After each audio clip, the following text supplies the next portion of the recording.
Certainly the signs are promising if the 1,500 phone calls of congratulation to the BBC today are anything to go by. Well, our Hugh Scully was up all night watching, behind the scenes, the start of what's been called the most important development in British TV since BBC Two. It's just coming up to 2:30 in the morning. For many of the people who work on the new programme, breakfast time is actually a misnomer. For them, it's an all-night sitting. From now on, rather like the old Windmill Theatre, they'll be able to claim they never close. Providing 2.5 hours of live television every morning is a 24-hour-a-day operation. The first editions of the newspapers have been here since before midnight. I see the Express asks on its front page just who will watch the early birds. Well, everyone here knows that on the first morning at least, the audience will be huge. The continuing battle will be to keep them. Hello, Frank, it's Janice. Good morning. See you later. Bye.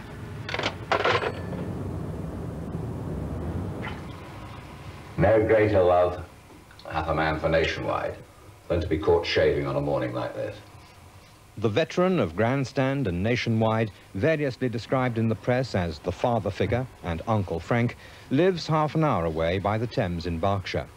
Sort of beg you cut yourself, isn't it? The last time he was broadcasting quite so early was for the 1968 Olympic Games in Mexico.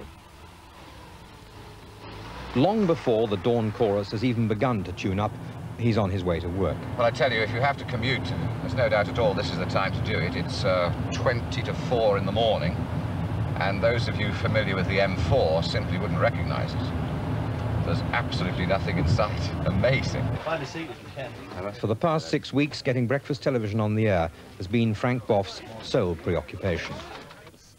A less familiar figure, though not, I think, for long, is the weatherman. Francis Wilson's forecasts and his shirts bear little resemblance to anything you're ever likely to see from Michael Fish.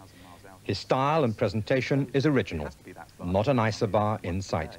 Oh, well, this is reality. I mean, people would understand, looking at a cloud, that clouds are there. If you go for isobaric charts, although they're useful tools to me and people that know the jargon and so on, no one's seen an isobar. And how many people do you see hanging around pubs talking about isobars? But people do talk about clouds and they know what they look like, so I figure that we ought to show them something that they're familiar with. 2 hours before transmission, the other presenters arrive. Selina Scott and Nick Ross, who takes over later in the week, are there for the first briefing from editor Ron Neal. We're already half an hour into the programme. Welcome. Yeah, you know, you need to, in other words, you just need to reiterate the opening thought of the programme. It is now going to spurt into life as of this morning with information, with news, with sport, and with a light-hearted touch, because I think it's terribly important when you start the day that you don't start it in a heavy way. A lot of people feel pretty rotten when they get up in the morning, and so we are going to go out of our way to make it a very relaxed approach to the start to the day. All that? The programme aims to cater for a wide variety of tastes. Among the features, there's the programme's resident astrologer, Russell Grant. As you might expect, he predicts a bright future for breakfast television, saying the planets are in exactly the right position. We're going to do 2 pop slots. In other words, for the general public, we're doing your stars for the week. We're doing your birthday stars too. But we're also doing a more serious toned astrology, such as the natal chart, which is the date, time, place of birth, the proper characteristics and the trends for an individual. And we're also doing special features, whether I'm down in Soho with the Chinese on Chinese astrology night or whatever. And also they're going to, I think in February, launch me on the unsuspecting public, so you can actually have me, a gruesome sight, on your doorstep at 7 o'clock in the morning. That will certainly wake them up. Congratulations to you. Whether it's stargazing or sport, gardening or keeping fit, breakfast time is unashamedly the tabloid of television. It's nearer in style to the Daily Mirror than the Times. But there's a very firm commitment from BBC Television News, with full bulletins every hour and summaries every quarter hour. Killed in an air crash, at least 2 are Britons. The Home Secretary... The shape of the programme, the way it's developed, everything from the choice of presenters to the colour of the carpets, is designed to create a relaxed and informal atmosphere. Editor Ron Neal wants it to appeal to the widest possible audience. The various surveys that have been done would suggest that only a minority of people are potentially interested. Well, the survey you're talking about, which was reported in this morning's press, suggested that only 4 out of 10 might watch. That's an awful lot of people. I mean, if 4 out of 10 are watching the programme, I'll be delighted. Breakfast time, though relaxed on the air, is a complex programme to put together. It's also very fast-moving. In 2.5 hours, they'll get through about 150 separate items. So there's been a huge investment in new technology. Breakfast Time has almost certainly the most sophisticated electronic newsroom in the world. And it's not just a gimmick, it's necessary. Because people are working such very complex shift patterns, it's quite possible that the producer of an item and the presenter of it will never meet. This is their link. Now, one of the studio guests later this morning is to be Harry Seacombe. When the presenters come in, they will consult the computer, which will provide them with everything they need to know about Sir Harry. Where he was born, when, virtually everything he's done since, what time the taxi's picking him up to bring him to Lime Grove, and indeed, what he likes for breakfast. Soon after 6 o'clock, Sir Harry and the other studio guests begin to arrive. And today, half of Fleet Street was up early too. That's it. You will print it. How about a yawn, Harry? How about a yawn? Yeah. I didn't have a yawn.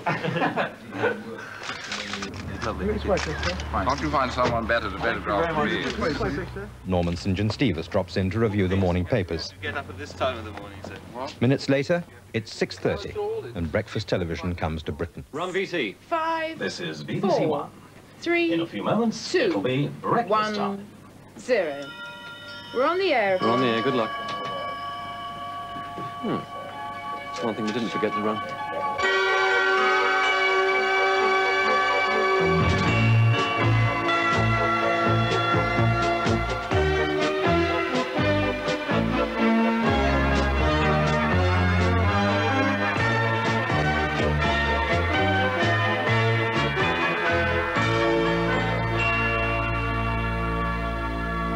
It's 6:30, Monday, January the 17th, 1983. You're watching the first edition of BBC Television's Breakfast Time, Britain's first ever regular early morning television programme. Very good morning to you all. Now, from now on, 5 days a week. During the 2.5 hours the programme was on the air, it was as technically near perfect as any first programme is ever likely to be. In that sense, it was a great success. The wider questions of whether the audience will be large enough to warrant the investment are still to be answered. It is the biggest investment by the BBC since BBC Two. Is it really justified? Yes, of course it is. It's not costing the licence payer any more money. The licence fee hasn't gone up as a result of it. We are going to be supplying, or offering the audience 650 hours more television a year for the same licence fee. I think it's justified. I think we'll give people a very entertaining, informative 2.5 hours every morning.